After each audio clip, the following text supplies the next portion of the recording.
Should the Nashville Predators pursue Dougie Hamilton? Is there a future phenom coming in the pipeline? You've got questions. We've got answers on today's Locked On Predators mailbag.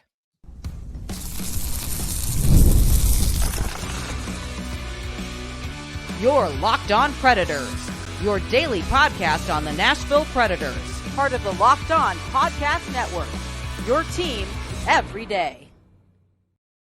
Welcome to the Locked On Predators podcast, and thank you for making us your first listen of the day. We are your free daily Nashville Predators podcast, part of the Locked On Podcast Network, your team every day.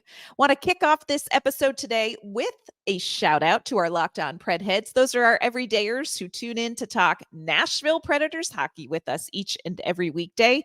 We appreciate your support, and we love that we get to spend a little bit of your day with you. I'm Ann Kimmel. I am a writer at Penalty Box Radio, and my friends, I have a partner in crime. You do. I'm Emma Lingen, and I am the Predators site editor and reporter for the Hockey News. On today's show, Emma and I are tackling the biggest questions that you all have about the Nashville Predators. We're going to talk about off-season moves Barry Trotz could be considering. We're also, at the end of the show, going to share a little personal insight into high school. You might want to stick around for that. It may explain some things to you about Emma and I as people these days. But before we dive into all of your great questions, do want to let you know today's episode is brought to you by FanDuel. Make every moment more. Right now, new customers get $200 in bonus bets with any winning $5 bet. That's $200 in bonus bets with any winning $5 bet. Visit fanduel.com/lockedon to get started.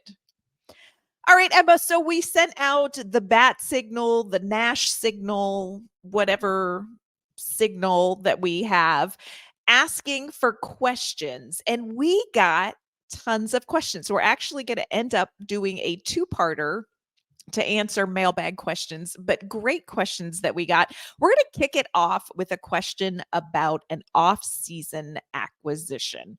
What do you think of the Nashville Predators pursuing Dougie Hamilton from New Jersey? No. Moving right along. Next question.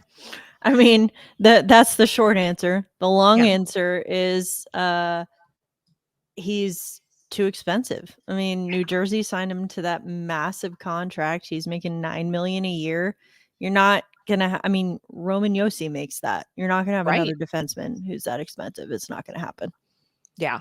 And also, like, to chime in, I am with you. This for me is a no. And I think there are layers to it, but really and truly, the short answer is no. I think the $9 million is a non-starter. If you're looking for, a summary, that $9 million, I agree with you. That's a non-starter, but you're also looking at somebody 30 years old. I love the size. In hockey years. Let's be clear. In hockey years, that's different math. You do have to love the size. We have talked about, like, it would be great to get some more size on the blue line. 6'6", 230 pounds. I can respect that. Sneaky, good offensively. So you have to like that. Been involved on the power play. Also not bad.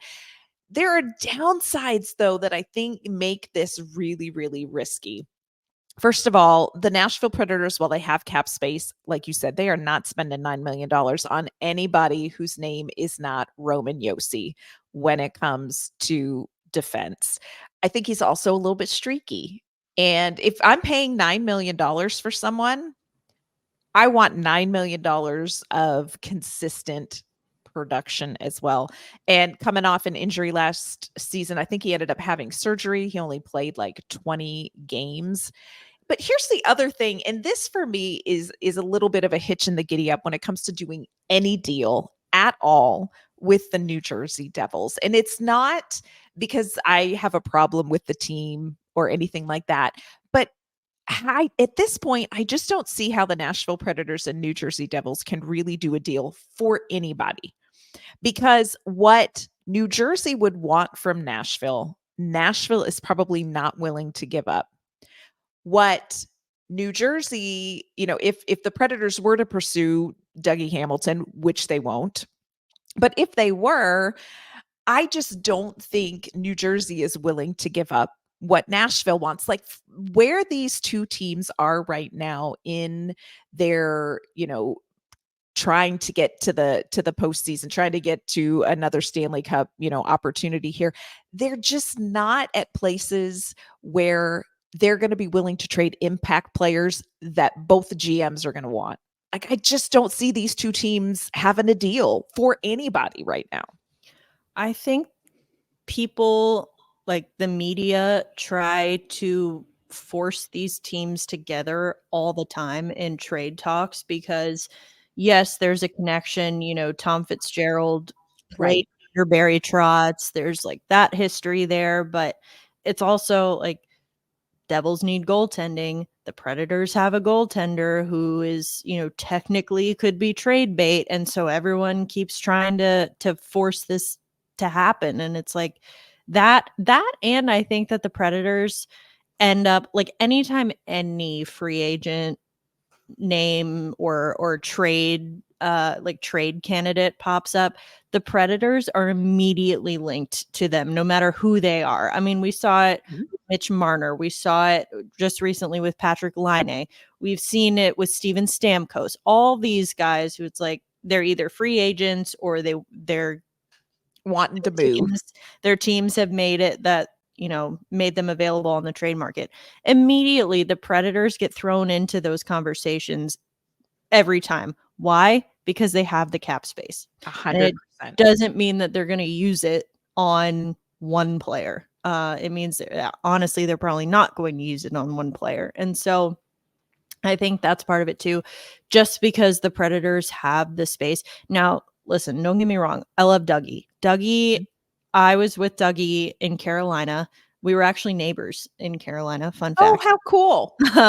Spent a lot of time together during COVID when the entire world shut down and there was nothing to do but sit outside and play poker.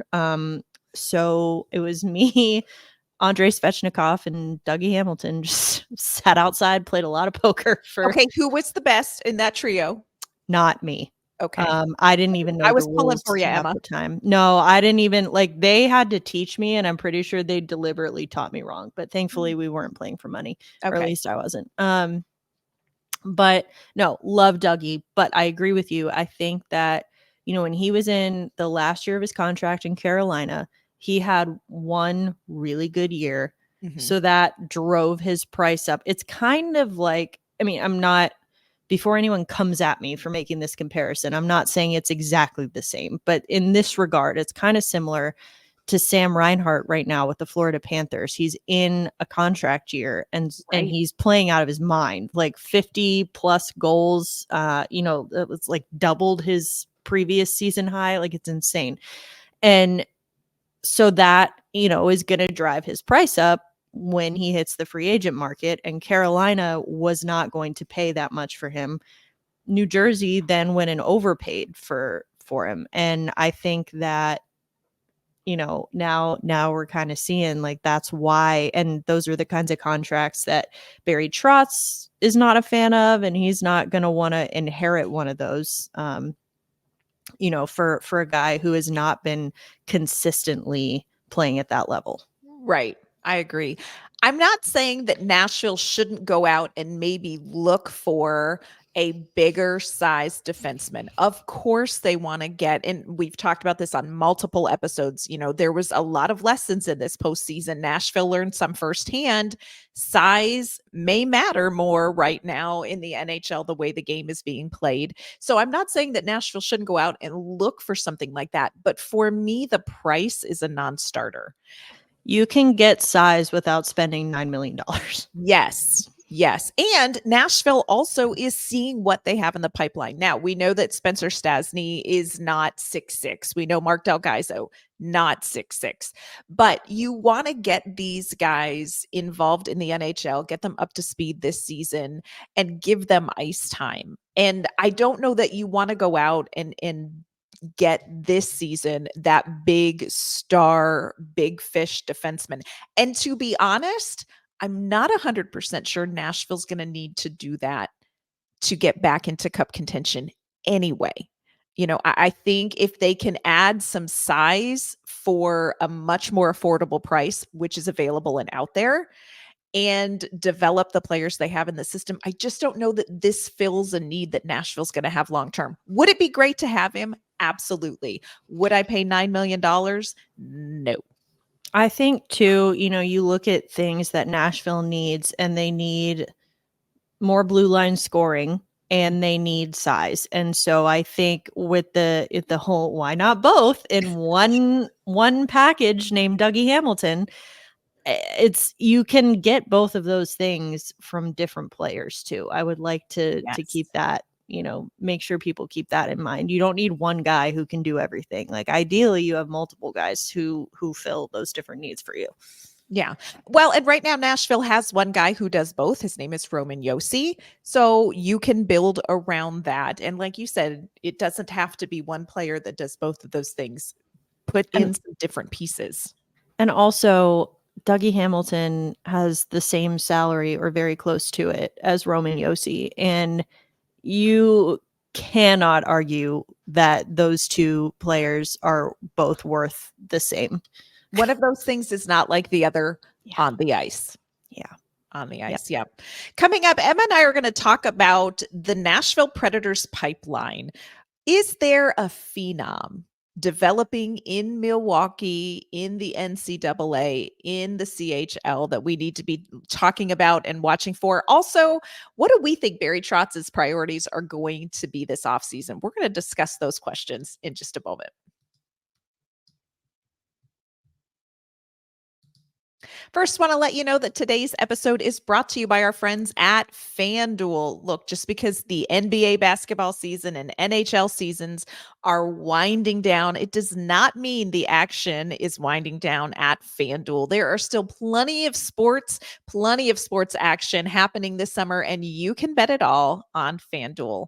Right now, new customers are going to get $200 in bonus bets with any winning $5 bet. That's $200 you can use to bet everything from the finals MVP to who is going to hit one out of the park. So go and check it out. Visit FanDuel.com/locked on and add a big win to your summer bucket list.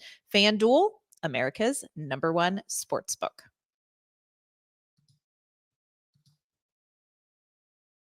All right, Emma, we are answering mailbag questions. And I think this is a really interesting question for us to dive into. And it's a little bit tricky because we're going to have to look into our crystal ball just a little bit.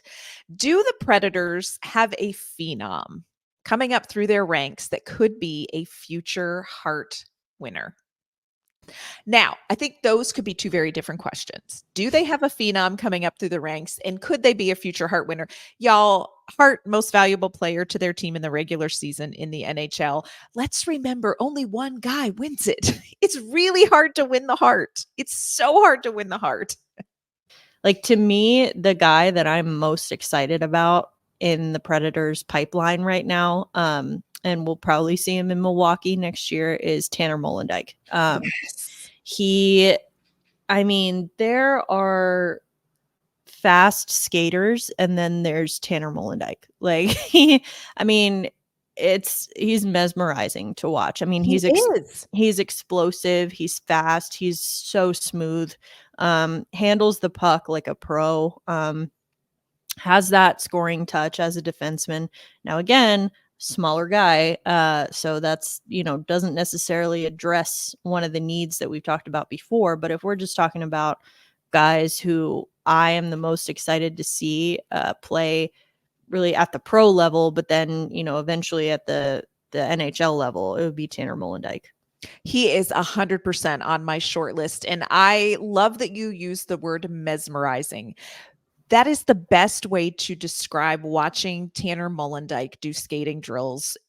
I was talking, and it's strange how it came up. I was talking to my husband. Something came up about skating, and I said, watching Tanner Molendyk at development camp doing skating drills is like watching a drunk Bambi trying to stand on the ice, and then watching like Tanya Harding or, just this amazing skater. He is mesmerizing. He is super fun to watch. Do you know who also made my short list? And we'll see, this could come to fruition or not sooner rather than later. But for me, I'm really keeping an eye on Luke Evangelista. And I know we all love Luke Evangelista off the ice. He is just such a delight.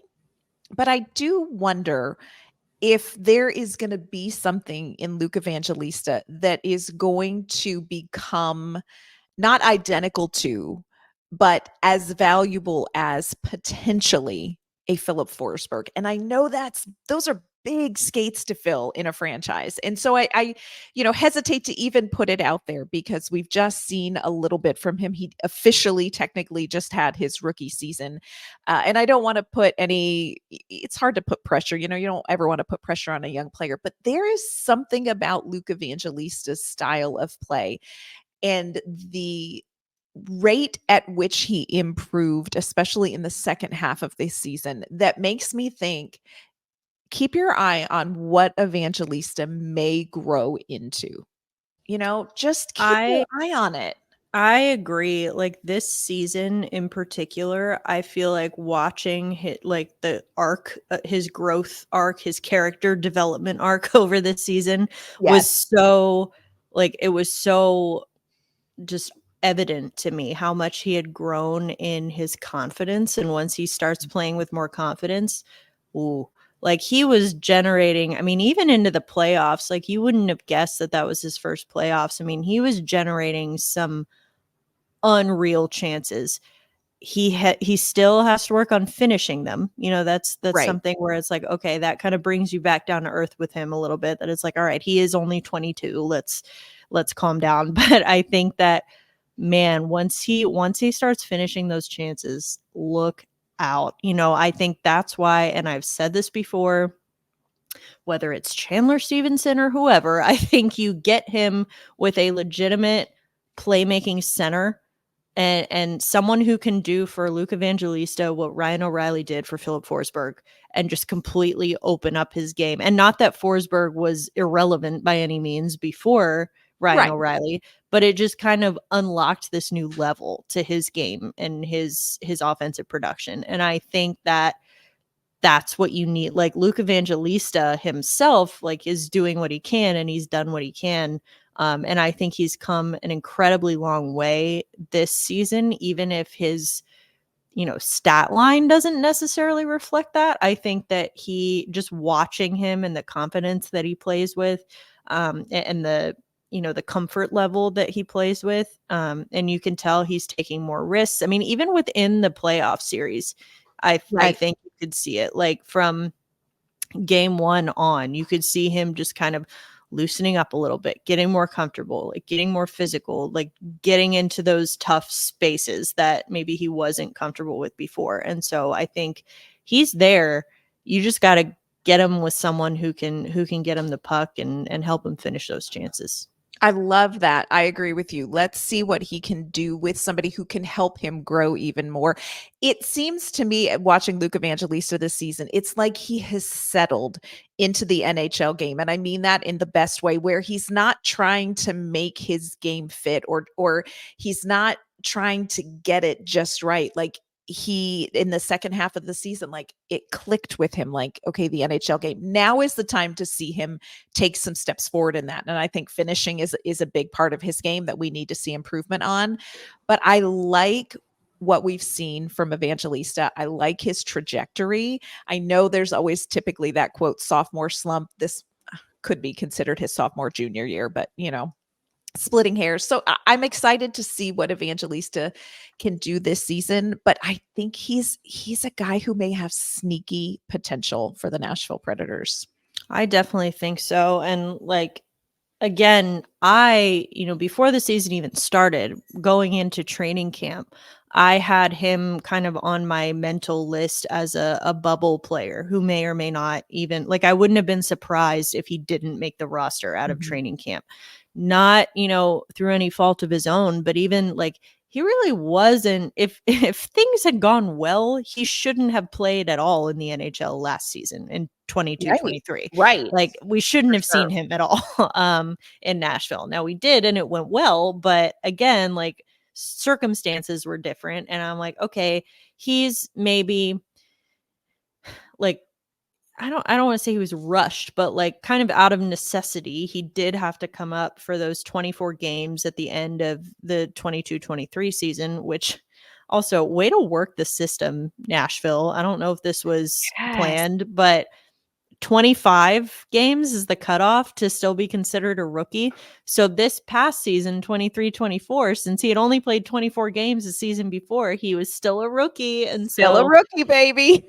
Going to be a fun player, I think, to watch, especially in training camp and next season, which leads into another question that we got when we asked for questions for the mailbag. Which Predators player will have a major impact this year? So when you look at Nashville's roster in 24-25, Emma, who is a player that jumps out at you as being somebody who is going to be a major impact player? I don't know. I look at a guy like Jeremy Lauzon, who kind of had a breakout year this past season, and this was really his first time being a regular, always in the lineup guy. Right. And we saw that he could maintain his like same level of play, and the only times he didn't play was when he was injured. And so I think that he's a guy that everyone talked about him being with Alex Carrier and, how they have so much chemistry together and all of that. Now with the, the likelihood of Carrier not being back this year, I think we're still going to see how effective Jeremy Lauzon is even without Carrier. And I think that he kind of similar in how we were talking about Evangelista. I think he's a guy that has grown a lot in his confidence this year and kind of come into his own and knowing who he is and what his role is on this team.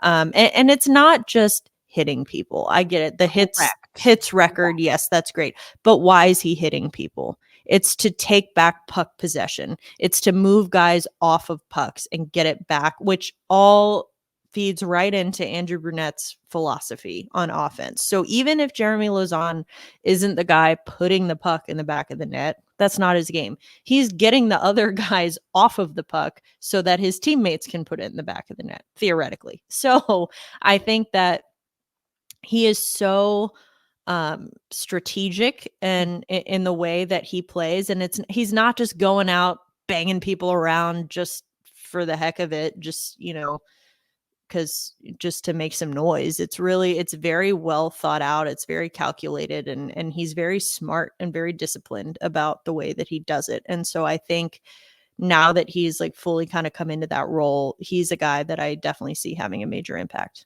I love that answer.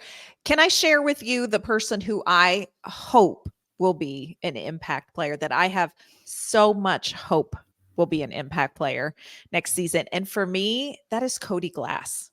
Yeah. And I understand that when his season was so rough last season, of course it's going to seem like he's grown a lot. But I will say this, I really still believe in Cody Glass, and I believe in his work ethic. I believe in just his natural talent, ability.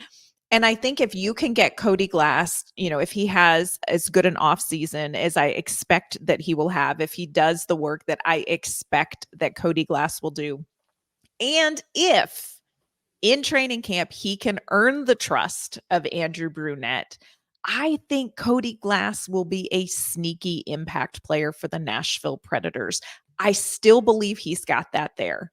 And with a fresh start, a fresh slate, some perhaps different line mates, that is a player that I really hope we see making a big impact for Nashville. I have not and will not count Cody Glass out yet.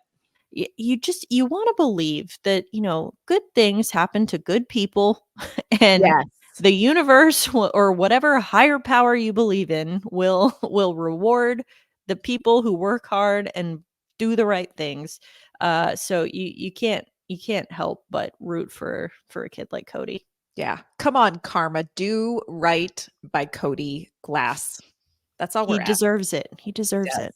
He does. Coming up, Emma and I are going to wrap up today's mailbag episode. We're going to talk about management's priorities for the draft and free agency. And then we're going to give you a sneak peek into who we were in high school. Don't want to miss that.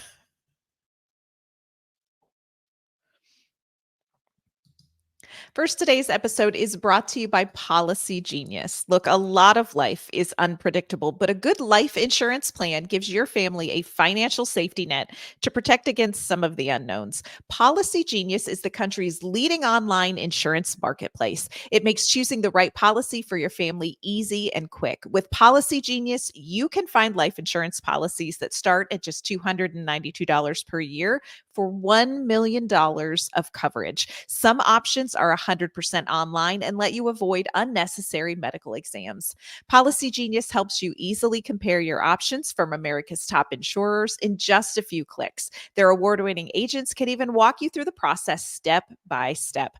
Policygenius has no incentive to recommend one insurer over another, so you can trust their guidance. They have thousands of 5-star reviews on Google and Trustpilot from customers who have found the best fit for their needs. So get peace of mind by finding the right life insurance with Policygenius. Head to policygenius.com or click the link in the description to get your free life insurance quotes and see how much you could save. That's policygenius.com.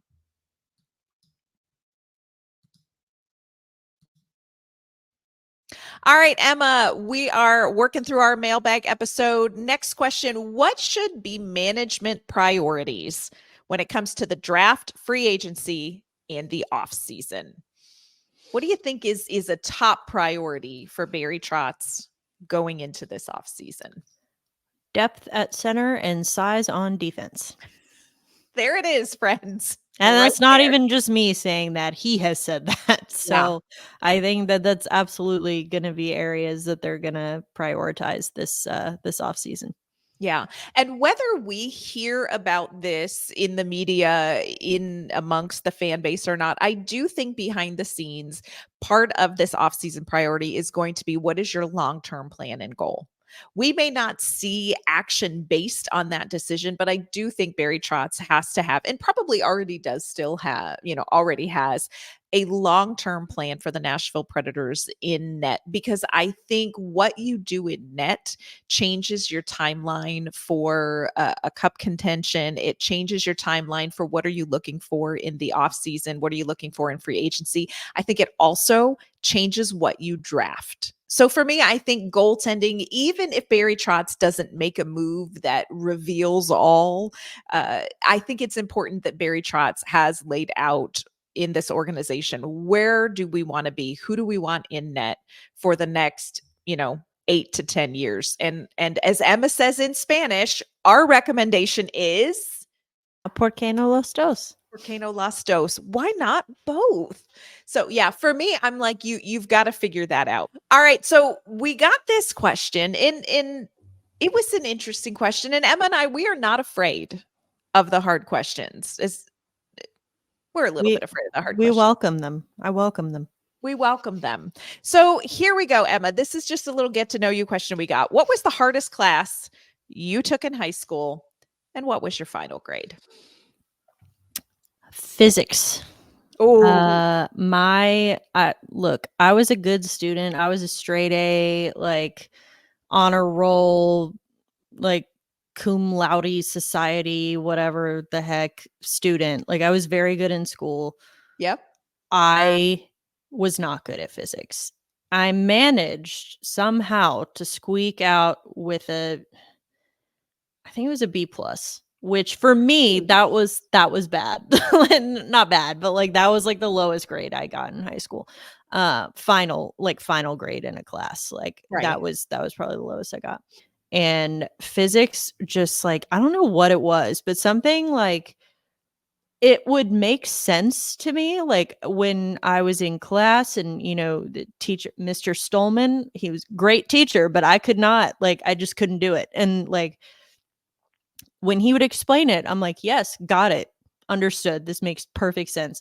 And then I would get to the test and I'm like, this makes absolutely no sense anymore. I don't get it. Like I understand like physics, it's like the laws of physics. Like it shouldn't be that hard to understand, but for whatever reason, my brain, like, again, I am a words person. I am not a Yes. numbers person. And Yes. so, yeah, I was really not a science person in general, much to the dismay of my parents, especially my dad. I think he really wanted to get me into like STEM. He wanted me to, like, he always bought me books about the solar system and stuff like that. And it was just never like, I can name the planets.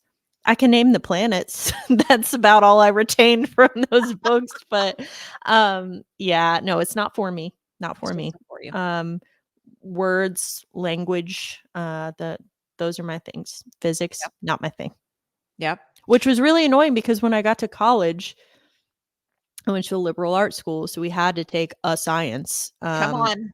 I took the least sciencey science. I took computer science in college just to get my requirement out of the way, and then I never took science again.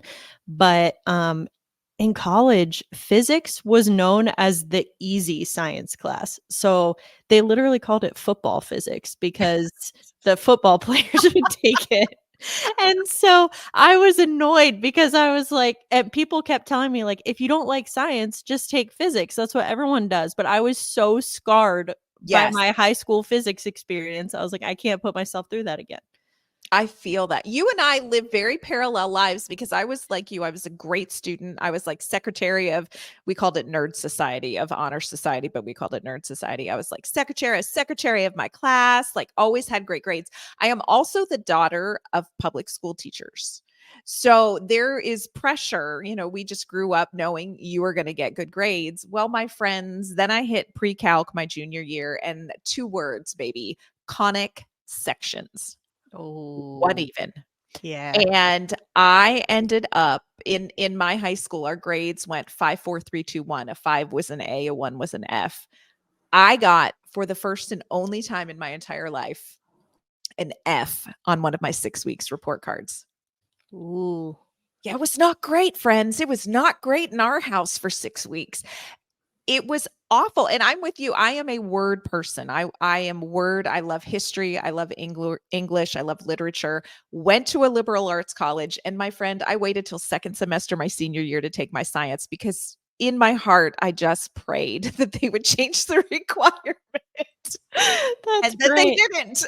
Well, hey, look, for whatever reason, I always struggled more with science than I did with math, which makes no sense for me being a word person and number person, like not a number person. But one of my things that I'm like most proud of in my academic career is that I made it all the way through, you know, high school, college, grad school, never took calculus. No. Somehow managed. I took pre-calc Yep. in high school. That was the only class besides my religion class because it was a Catholic school. But when I was a senior in high school, pre-cal was my only class that wasn't an honors or AP class because I was like, I'm just going to squeak through with the bare minimum. And then again, liberal arts college had to take a math. What did I take? Statistics. And then I was done. Yes. And do you know what I remember from statistics? Tell me. I remember that my professor wore cowboy boots every single class. That is what I remember from statistics in 1995, y'all. You're So welcome. I remember my professor, Professor Connolly, when she was teaching us the unit on like odds and probability and things. She would open Connolly's casino and we would play casino games to learn about odds and probability. And I was like, wait, this is actually, I was like, this is math. Math can be fun. If Yeah, only you had paid enough attention to beat Dougie Hamilton, Emma. I know. It's true. Yeah. Well, that's a little glimpse into Emma and I in high school. Do with that what you will. Coming up on tomorrow's show, we are going to continue working through your mailbag questions. We have some great questions. We're going to talk about Patrick Laine. We're going to talk about the Predators prospects as well. So make sure you come back tomorrow and hear the rest of our answers to the mailbag questions. But before we go, Emma, let everyone know, where can they find you? Where can they find your work? On social media at Emma_Lingen and online at the Hockey News. And you can find me on social media at @AnnK_Mama on Ice. You can find my work at Penalty Box Radio. That's going to do it for today's episode of the Locked On Predators podcast. Thank you for making us your first listen of the day. We'll be back tomorrow with some more mailbag questions and answers. We'll see you then.